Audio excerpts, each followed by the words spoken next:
Halo dulur, selamat datang di Media United, channel fans MU paling netral. Menang dipuji, kalah dibully. Seperti biasa, di video kali ini kita akan membahas beberapa berita terbaru dari Manchester United. Ada update-update baru yang menurutku sangat menarik untuk kita bahas bersama. Langsung aja kita masuk ke berita yang pertama. Bayern Munchen telah memantau situasi dari Liam Delap yang juga menjadi incaran Manchester United. Hampir semua tim Premier League yang membutuhkan penyerang telah menyatakan minatnya terhadap Liam Delap.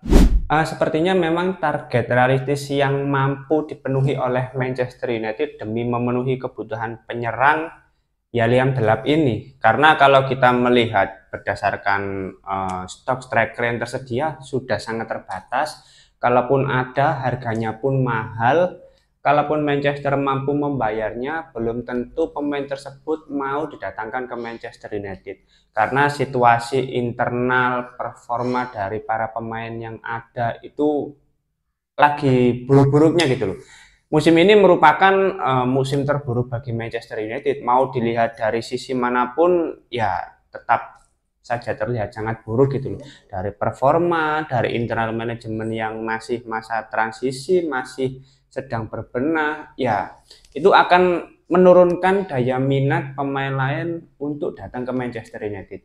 Ya kalaupun datang, ya tujuannya mungkin hanya dari sisi gaji untuk mendapatkan penghasilan yang tinggi dibandingkan klub sebelumnya. Tapi kalau kita bicara soal prestasi, ya kenyamanan tentu akan sangat sulit bagi pemain lain. Dan kalau kita lihat situasi dari Liam Delap, ya dikatakan tadi bahwasanya Bayern Munchen sedang tertarik untuk mendatangkan Liam Delap. Ya kalau kita lihat situasinya di Munchen, ya striker utama mereka Harry Kane tampaknya perlu regenerasi pemain lagi, terutama di lini serang mereka. Yang mana hal ini bisa menjadi tantangan tersendiri bagi manajemen. Pasalnya, kalau banyak pemain yang mengincar Liam Delap, otomatis itu akan mempersulit Manchester United untuk mendatangkan pemain ini. Ya meskipun aku pribadi nggak mengharapkan Liam Delap ini sebagai target utama penyerang Manchester United ya, tapi melihat kondisi keuangannya ada, situasi yang ada saat ini ya target realistisnya memang Liam Delap gitu loh. Sedangkan kalau banyak klub lain yang berminat ya kemungkinannya nanti harga yang dipatok bisa lebih tinggi. Ya meskipun klausul pelepasannya hanya sebesar 30 juta pound sterling ya, tapi kalau ada klub lain yang berminat, bahkan klub-klub di Premier League juga berminat, ya tidak menutup kemungkinan harga yang dipatok bisa lebih tinggi. Dan kalau harganya lebih tinggi, otomatis ya nanti akan ada adu harga. Sedangkan kalau kita bicara soal adu harga ya, Manchester United pasti kesulitan karena kondisi keuangannya sangat terbatas. Perlu adanya penjualan-penjualan pemain ya. Tapi menurutku ya, di balik ketatnya persaingan untuk mendatangkan Liam Delap ini di bursa transfer musim panas mendatang, sebetulnya Manchester United ini ada koneksi yang cukup diunggulkan. Yang pertama, Liam Delap ini kan mantan pemain akademi Manchester City, yang mana pada saat itu ya Jason Wilcox masih memiliki jabatan di Manchester City. Sedangkan sekarang posisinya di Manchester United, Jason Wilcox turun langsung dalam memantau pemain-pemain mana yang akan didatangkan ke Manchester United. Nah, koneksi ini yang bisa menjadi keunggulan bagi Manchester United. Koneksi antara Jason Wilcox dan juga Liam Delap. Terus yang kedua, Liam Delap ini kan ya juga pernah berada di Manchester City, otomatis dia memiliki pengalaman dan lingkungan yang tidak asing ketika berada di Manchester. Tentu ini akan menjadi keunggulan tersendiri karena para pemain tentu perlu waktu untuk beradaptasi ketika pindah ke klub barunya. Sedangkan Manchester bukanlah hal yang baru bagi Liam Delap. Terus yang terakhir, Ruben Amorim sebetulnya sudah pernah mengincar pemain ini ketika masih berada di Sporting Lisbon. Tapi ya meskipun pada akhirnya lebih memilih Gyökeres dari Coventry City, tetap ketertarikan itu masih ada. Dan ini yang harus segera diselesaikan oleh pihak manajemen kalau tidak ingin ketikung dengan klub lain. Meskipun Liam Delap ini secara pengalaman masih cukup terbatas ya, meskipun sudah memiliki pengalaman bersama IPL, tapi usianya yang masih sangat muda. Sebagai seorang striker dari 33 penampilan baru memberikan kontribusi 12 gol dan 2 assist bersama Ipswich. Ini akan menjadi tantangan tersendiri. Apakah dengan mendatangkan Liam Delap ini menjadi pembelian yang sukses dengan harganya yang cukup terjangkau, atau Manchester United kembali mengulangi kesalahan yang sama dengan membeli pemain-pemain yang gagal bersinar bersama Manchester United? Ya menarik untuk kita nantikan bersama ya, meskipun aku sendiri nggak terlalu tertarik gitu loh, tapi ya memang realistisnya mendatangkan Liam Delap ini kita tidak bisa berharap kepada Rasmus Højlund. Joshua Zirkzee oke lah, tapi kalau cedera ya siapa penggantinya? Ini kan tetap menjadi kesulitan juga bagi Manchester United, menjadi masalah bagi Manchester United. Oke, kita masuk ke berita berikutnya. Manchester United, Manchester City, Atletico Madrid, Juventus, dan Real Madrid semuanya memantau situasi dari Ederson. Atalanta telah menetapkan harga sebesar 75 juta euro untuknya, yang mana harga ini masih bisa dinegosiasikan. Memang betul ya, Ederson ini secara kualitas menurutku bersama Atalanta nggak perlu diragukan lagi. Tapi kalau harganya segitu, ya ini udah overpriced menurutku ya, gendeng ini. 75 juta untuk seorang Ederson termasuk gendeng.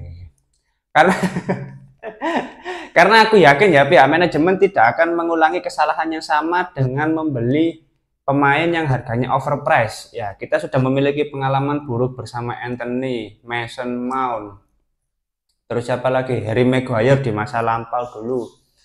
Terus Rasmus Højlund. Ini kan pemain-pemain yang kualitasnya justru menurun ketika bersama Manchester United. Karena apa ya? Tekanan saat membeli pemain ini harganya sangat tinggi, bahkan Anthony hampir 100 juta pada waktu itu. Yang mana itu nanti akan mempengaruhi mental para pemain, mempengaruhi kualitas para pemain ketika bersama Manchester United. Dan Ederson dengan harga 75 juta itu nggak masuk akal. Bahkan market value-nya pun hanya sekitar 40 jutaan. Ini kan wah, 2 kali lipat gitu loh harga yang dipatok oleh Atalanta. Oke lah, secara kualitas Ederson ini di musim kemarin bahkan mampu menjuarai kompetisi Europa League bersama Atalanta. Dan sebagai pemain yang berposisi sebagai gelandang tengah ya, central midfielder, menurutku secara kualitas Ederson sangat bagus ketika diplot sebagai gelandang box to box. Jadi Ederson ini seorang pemain yang mampu menstabilkan lini tengah. Dan yang menarik menurutku adalah ya, kalau kita melihat berdasarkan skuad yang tersedia di Manchester United, ini kan bisa menjadi tandem yang baik bagi Manuel Ugarte. Karena kalau kita lihat Maino, sepertinya dia akan lebih sering diplot sebagai gelandang menyerang karena beberapa kali dicoba oleh Ruben Amorim di posisi tersebut.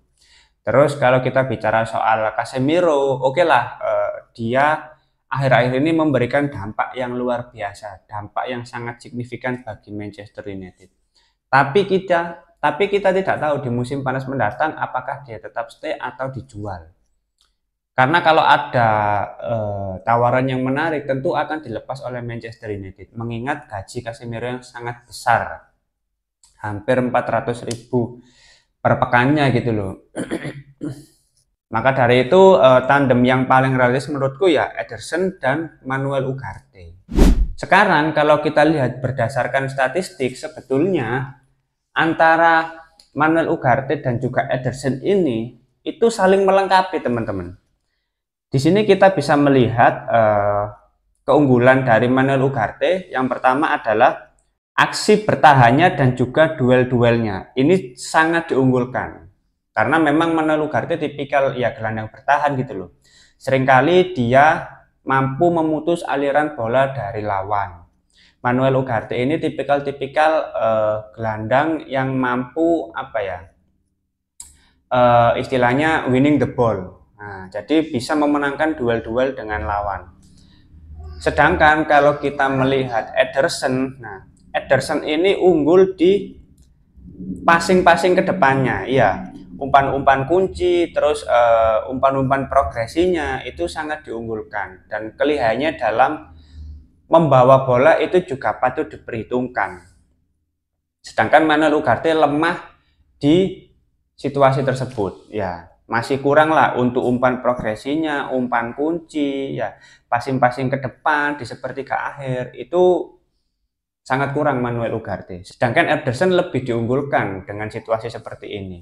Nah, berdasarkan perbandingan statistik tadi, kita bisa menilai bahwasanya Ederson ini akan menjadi tandem yang sangat cocok dengan Manuel Ugarte untuk posisi lini tengah, ya sebagai central midfielder, yang mana itu akan mampu menjaga tempo permainan dalam mengatur ritme serangan, dalam membangun serangan di sepertiga akhir.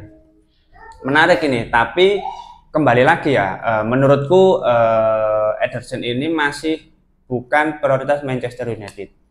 Kemungkinan Manchester United baru akan bergerak lebih lanjut ketika sudah mendatangkan Matheus Cunha dan Liam Delap untuk memenuhi kebutuhan lini serang Manchester United.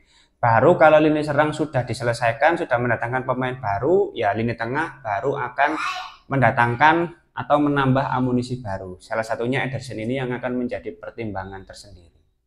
Ya, menarik untuk kita nantikan ya. Kita tunggu saja di bursa transfer musim panas nanti ke arah mana Manchester United akan bergerak untuk mendatangkan pemain lain. Oke, kita masuk ke berita yang terakhir. Manchester United dan Chelsea tertarik pada Franco Mastantuono dan mengetahui situasinya dengan baik. Real Madrid tidak mengejarnya dengan ketentuan kesepakatan saat ini. Ini adalah persaingan terbuka bagi Manchester United. Oke, rumor terkait Franco Mastantuono ini semakin gencar ya akhir-akhir ini. Bahkan ya nggak ada salahnya juga Manchester United mengincar pemain ini. Pasalnya pemain muda dari River Plate yang berusia 17 tahun, masih sangat muda menurutku, tapi secara kualitas postur tubuh sudah sangat mumpuni gitu loh Franco Mastantuono. Bahkan di laga terakhirnya kemarin saat melawan siapa ya, sorry aku lupa, itu dia mencetak gol lewat free kick, yang mana secara jarak itu juga cukup jauh. Ini menunjukkan bahwa kalau kita bicara soal potensi, sangat potensial pemain ini. Bahkan secara torehan musim ini ya, bersama River Plate dari 9 penampilan dia memberikan kontribusi 3 gol dan 2 assist untuk pemain yang berposisi sebagai winger kanan. Hasil yang cukup bagus, cukup meyakinkan, dan ini menunjukkan bahwa potensi dari pemain ini masih bisa ditingkatkan lagi. Dengan harga sekitar 30-40 jutaan, menurutku masih bisa dinegosiasikan dengan pihak River Plate. Tinggal bagaimana nanti persaingan antara Manchester United dan juga Chelsea yang kabarnya juga tertarik dengan pemain ini. Bahkan ini kabar terbaru yang aku dengar, selain 2 klub ini, PSG juga mengincar pemain ini, bahkan sudah berada di tahap melakukan pembicaraan dengan pihak sang agen dari Franco Mastantuono. Nah, ini cukup mengkhawatirkan ya. Kalau misalkan banyak klub yang tertarik, ya ini mengindikasikan bahwa pemain ini memang sangat potensial. Pemain ini memiliki potensi untuk bersinar di masa depan. Iya, memiliki kualitas yang bisa dikembangkan lagi. Ya tergantung ya, kembali lagi ya, kondisi keuangan Manchester United di bursa transfer musim panas mampu menjual berapa pemain, itulah nanti yang paling menentukan apakah Manchester United mampu mendatangkan banyak pemain baru atau enggak. Mungkin itu dulu beberapa berita terbaru dari Manchester United, karena si bocil sudah mulai bermain-main dengan reflektor dan juga tripod, jadi sangat riskan ya. Kalau teman-teman ada opini lain, langsung tulis saja di kolom komentar, kita akan diskusi santai seperti biasa. Terima kasih sudah menonton video ini, jangan lupa like, komen, dan subscribe. Salam.